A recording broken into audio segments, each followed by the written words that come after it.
Karibuni sana watazamaji wa Top Town Media, na siku ya leo utakuwa nami, naitwa Mzee wa Tatu. Ungana nami kama ilivyokuwa ada, niliwaagiza kwamba wana wa Top Town Media kwamba tutamtafuta mwamba ambaye anaendesha bajaji hii au anamiliki usafiri huu ambao ameonyesha upendo kwa mwamba afisa usafirishaji mkoa wa Njombe.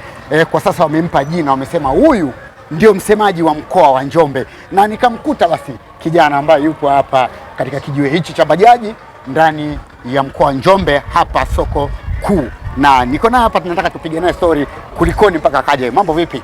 Poa. Kwema. Uko poa? Kama hakika. Hakika. Bwana, hongera kwanza. Asante. Bwana, kwa faida tu mtazamaji wa Top Town Media, hebu tuambie kwamba unaitwa nani mwanangu? Mimi kwa majina naitwa Tyson Beni Rugenge. Ni dereva bajaji. Okay. Lakini pia humu barabarani nafahamika kwa jina la Baba Nancy. Baba Nancy. Yeah. Okay. Vipi umekuja kama vile kiutofauti, kwa sababu tumezoea watu wanaweka mapicha ya wasanii wa nchi za nje au wasanii wa mikoa mingine mikubwa, kulikoni mpaka kuja kuweka picha ya afisa usafirishaji? Cha kwanza, mimi ni mtu ambaye napenda sana vitu vya nyumbani kwangu. Vya nyumbani kwangu, vya mkoani kwangu ndio vitu ambavyo navipenda sana. Lakini pia isitoshe, unafiki sio mzuri. Bwana Jacob ni mtu ambaye anaiwakilisha Njombe kwa namna moja ama nyingine, lakini pia anatumotivate sana vijana kupambana. Kwa kuna baadhi vitu vingi tuna gain sana kwake. Kwa mimi kama binafsi ni shabiki yake mkubwa sana. Okay. Na namkubali kinoma, ndio ikafikia hatua mpaka sasa nikasema naweza nisikutane naye, ila namna pekee ambayo naweza nikakutana naye nimwambie nashukuru kwa hiki unachokifanya kuwakilisha mkoa wetu wa Njombe, ni kuweka picha yake kwenye bajaji yangu. Mbali pamoja na sanaa yake ambaye anafanya, kwa sababu tunaamini kwamba wasanii mkoa wa Njombe wako wengi sana, kipi kingine kikubwa ambacho kilikushawishi na ukuvutia hadi kuweka picha yake? Labda ni yeye mwenyewe alikwambia, dogo, kama wewe unanikubali weka tu picha, akakuruhusu, au ilikuwa kwaje? Hapana. Mimi hakunitafuta, na mpaka sasa hivi ninavyoongea bado sina namba yake na sijawasiliana naye chochote. Okay. Ila niliona tu video yake akasema ananitafuta na nini, anataka kukutana na mimi, si yuko Dar, kirudi akanitafuta.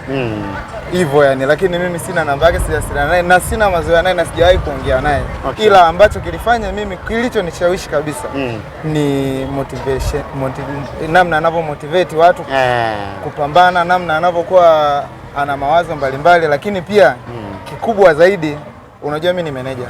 Okay. Manager wa bajaji? Mimi ni manager wa msanii wa Buki Boy. Okay. Buki Boy ameachia track kama wiki moja iliyopita. Tukakaa tukafikiria hii track tunapush vipi. Okay. Umeelewa? Nikasema tuna blaza yetu wa mkoani hapa ana uwezo wa kufanya, akatusaidia kupromote hii nyimbo. Lakini swali karudi pale pale, mimi ni manager lakini sina uwezo wa kukidhi mahitaji ya msanii yote. Umeelewa?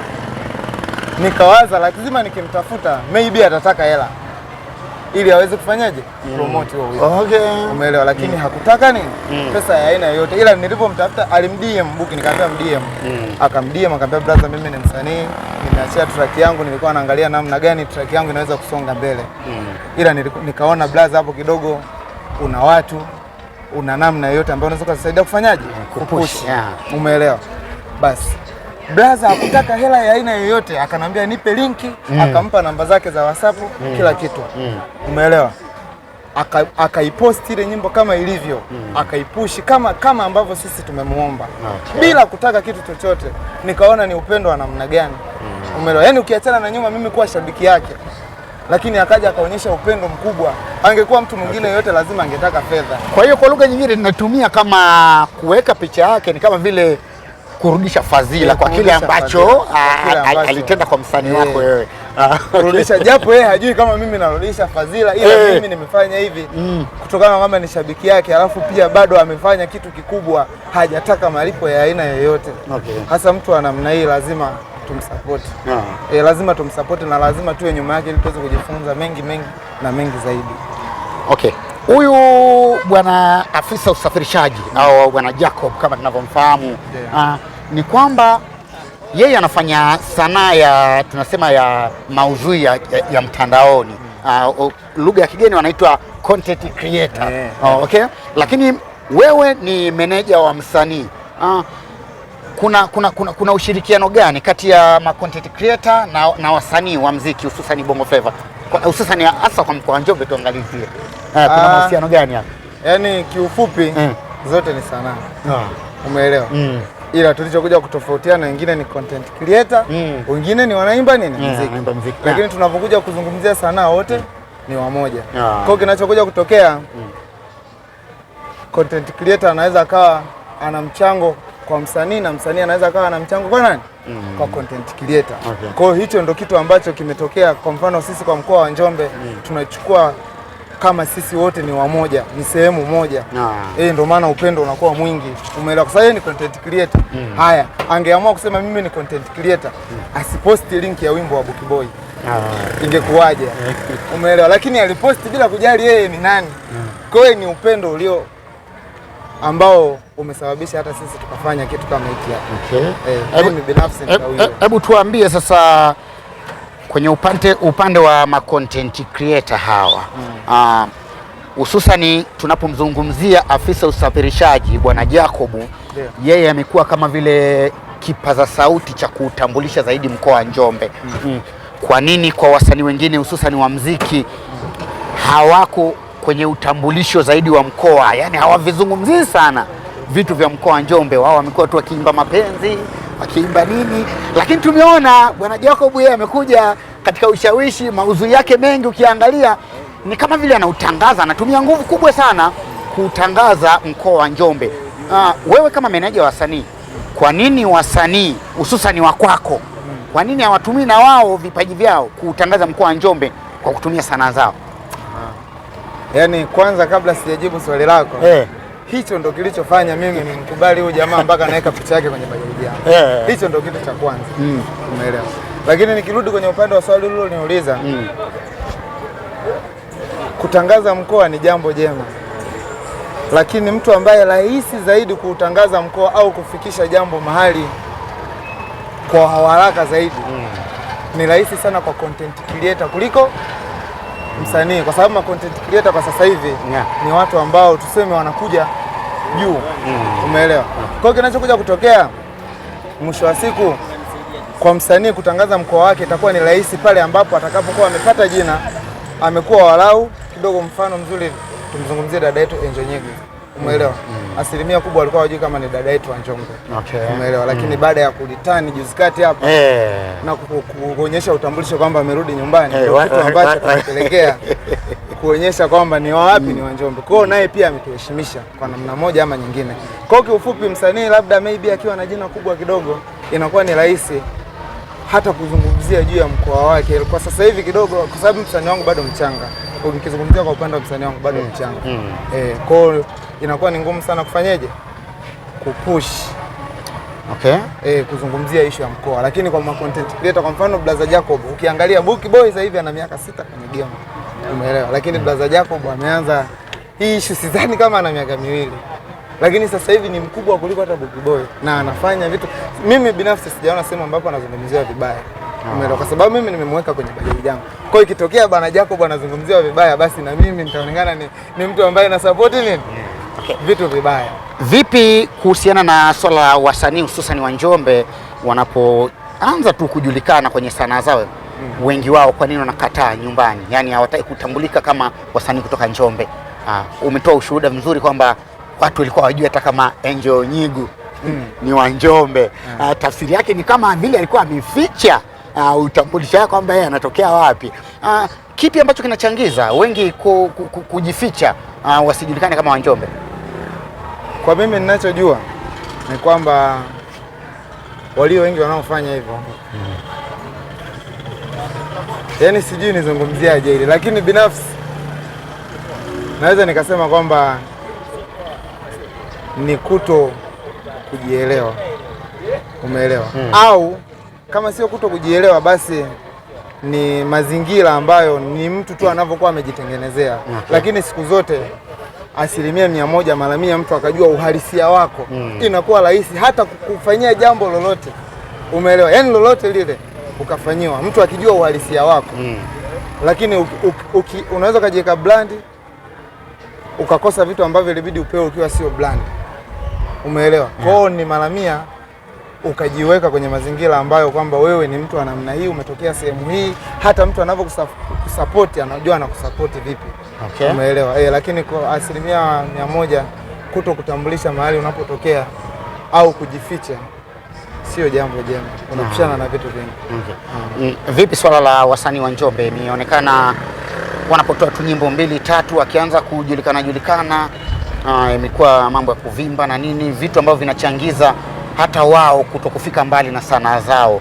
Na wewe umesema kama msimamizi wa msanii, ili unaliwekaje? Ni kweli kuvimba kwa wasanii wa Njombe kunachangia wao kutokufika mbali na sanaa zao? Ni kweli. Kwa sababu unafanya show moja unapata 500,000 unaanza kuvimba. Wakati 500,000 haiwezi kutosha kushuti hata video moja. Okay. Kwa hiyo kuvimba kunachangia mara nyingi kupotea, kwa sababu yani pale ambapo unakuwa umeanza kutoka, hebu jaribu kuzidi kutengeneza watu, ujue maisha ni watu. Jaribu kutengeneza watu, zidisha ukarimu na mashabiki, fanya kazi mara kwa mara, achia ngoma, project nyingi zinakuwa za kutosha, usivimbe. Umeelewa? Endelea kuonyesha kwamba bado unahitaji support. Umeelewa? Mwisho wa siku na wewe ukifika sehemu fulani unakuwa msaada kwa wengine. Okay. Tukija kwenye upande wa Bwana Jacob, sasa hivi ambaye umeamua kuwa kama balozi wake, tunasema, kwa sababu popote unapopita na bajaji yako anaonekana afisa usafirishaji yuko hapa. Una lipi unatamani sana kufanya ili ajue kwamba unamuelewa na unamkubali kwenye sanaa yake, lakini uwezo wako wewe hauna? Yani unasema sasa, hichi ningekuwa na uwezo kupitia huyu bwana afisa usafirishaji, mimi ningefanya 1, 2, 3 ili atambue umuhimu wako au changizo lako wewe kwenye sanaa yake. Kipi ambacho natamani sana kufanya ila uwezo tu huna? Yani kitu ambacho natamani kumfanyia ili ajue kwamba namuelewa. Natamani ningekuwa na hela nitengeneze bango lake kubwa nibandike soko kubwa. Hicho ndio kitu ambacho natamani. Kila mtu amuone kwamba ni mtu ambaye anafanya mema yaliyo mengi, hasa kwa mkoa wake. Okay. Na ni balozi. Yani automatically saizi utake usitake. Okay. Blaza hapa ni msemaji, yani msemaji mkuu wa Njombe. Utake usitake, mkoa wetu anawakilisha vyema. Hebu mbali na afisa usafirishaji huyu tumweke pembeni, kwa sababu huyu lazima utampa namba 1. Mimi nataka unitajie ma content creator wengine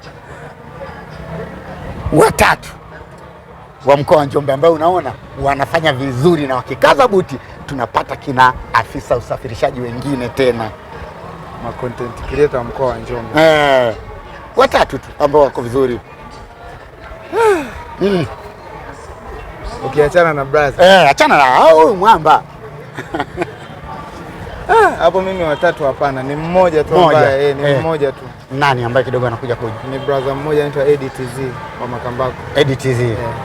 Huyu kidogo naye umeona anakuja kuja. Yuko vizuri. Anafanya kazi ya content creator kwa ufasaha. Okay. Ila asilimia kubwa sijui kama kuna ma content creator wengine hapa mkoa. Wapo. Siwafahamu. Labda Nje Kidoti na amekuwa content creator ambaye amekuja vizuri. Kuna Kitofu cha Makame. Kidoti mimi ninavyojua ni muigizaji. Sijui kama ni content creator. Yule anacheza kotikoti.